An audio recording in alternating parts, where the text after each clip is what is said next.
El proyecto de mayor envergadura de Barcelona, con permiso de la línea 9 del metro, sigue sumando etapas. La última que se ha dado a conocer es una de las más esperadas, el paso de los trenes de alta velocidad por su interior tras hacerlo los Cercanías. Un anuncio que se ha hecho aprovechando una nueva visita a la prensa, donde además se han dado a conocer nuevos e interesantes renders de este mega edificio.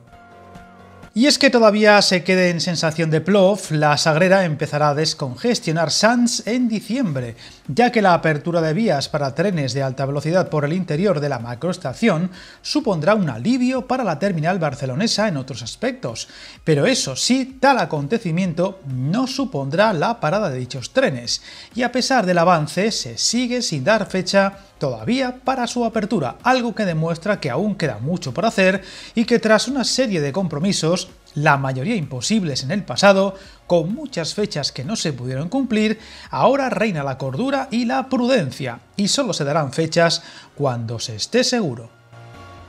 Hay que recalcar que los trenes de alta velocidad comenzarán a circular por una sola vía de doble sentido antes de que acabe 2024 y se pondrán en servicio 4 carriles para aparcar trenes de alta velocidad, la pieza clave para descongestionar Sants al límite de su capacidad. Los responsables de Adif explicaban los detalles del hito, el paso a partir de diciembre de los trenes rápidos por el interior del edificio y no por la superficie como actualmente, continuando con el calendario progresivo previsto. Lo harán por una sola vía en ambos sentidos hasta Mollet, a la espera de que la circulación se desdoble a partir de 2026, que sería cuando el trasiego de trenes estará a pleno rendimiento, sin revelar aún cuándo podrán parar para que bajen y suban viajeros por sus 4 andenes para estos servicios.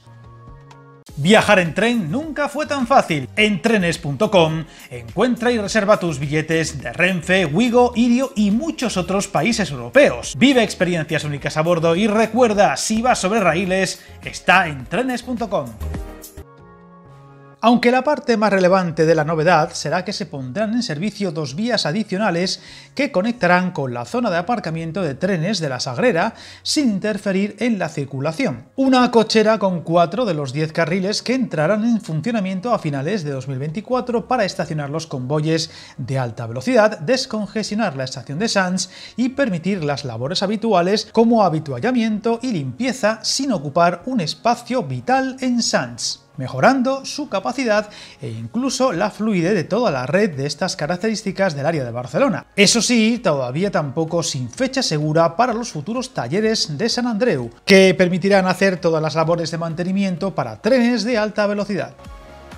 En cuanto a la fecha de la apertura de la macroestación, sus responsables han comentado que todo depende del proyecto de arquitectura e instalaciones para culminar la construcción, algo que está pendiente de presentarse para poder planificar el calendario de la recta final de las obras, que recordemos tendrá unas cifras apabullantes, nada menos que 1 kilómetro de largo, varios niveles, con más de 1.100 millones de presupuesto, del que ya se ha ejecutado entre el 70 y el 75%. Aprovechando el acto y anuncio, también se presentaron nuevos renders de cómo será esta futura macroestación, donde se pueden observar muchos detalles sobre todo del exterior, el gran reto que quedará pendiente una vez se acabe el edificio, la urbanización de su inmensa superficie y cuya fecha, obviamente, tampoco está definida. Renders y fotografías que podéis encontrar con más detalle en el enlace del reportaje del Periódico de Cataluña que os dejo en la descripción del vídeo. Sagrera aparte, estos días se ha conocido otra noticia importante para Barcelona que se hará en Madrid, ya que se ha adjudicado la redacción del proyecto de vía y electrificación de la línea de alta velocidad Madrid-Castilla-La Mancha, Comunidad Valenciana, región de Murcia, concretamente el tramo de conexión de la línea de alta velocidad Madrid-Levante y la línea Madrid-Barcelona en el término municipal de Madrid, con un presupuesto de casi 390.000 euros, es decir, el tramo que hará posible la conexión de los trenes de alta velocidad de Barcelona o Zaragoza con Chamartín y poder ofrecer así viajes directos, sin cambio de tren, con ciudades del noroeste del país como Segovia o Valladolid, Una conexión muy demandada y que irá a la par de las obras de las dos grandes terminales madrileñas y de la que seguiremos muy atentos, así como una sagrera que pasito a pasito va avanzando, aunque parezca que no, y se acerca más a los momentos clave que ojalá podamos contar muy pronto.